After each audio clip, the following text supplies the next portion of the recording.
पहाड़ों की छाया में घिरा एक छोटा सा गांव था जहां शाम ढलते ही सन्नाटा छा जाता था।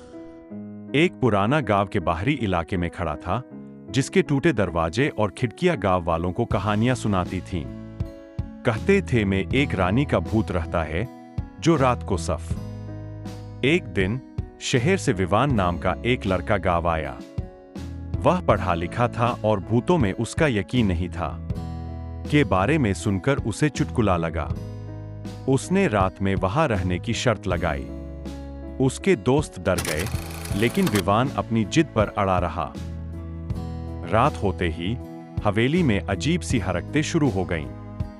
हवा में ठंडी सनसनाहट होने लगी और चीजें गिरने की आवाजें आने लगीं। अचानक एक सफेद साया के गलियारे में से निकला।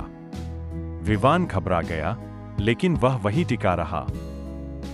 विवान ने रानी को वादा किया कि वह उसकी मदद करेगा। उसने गांव के बुजुर्गों से बात की और के इतिहास की खोज की। आखिरकार उन्हें राजा के किए गए गुनाहों के सबूत मिले। सबूतों को लेकर विवान पुलिस के पास गया। सबूतों के आधार पर राजा के अपराध का पर्दाफाश हुआ।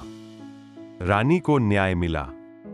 उस रात से एक सफेद रोशनी निकली और धीरे धीरे गायब हो गई। गांव वाले जानते थे कि रानी की आत्मा अब शांत हो चुकी है। विवान, जिसने भूतों में विश्वास नहीं करता था, उसने गांव को हेलो दोस्तों, कैसी लगी कहानी? कमेंट।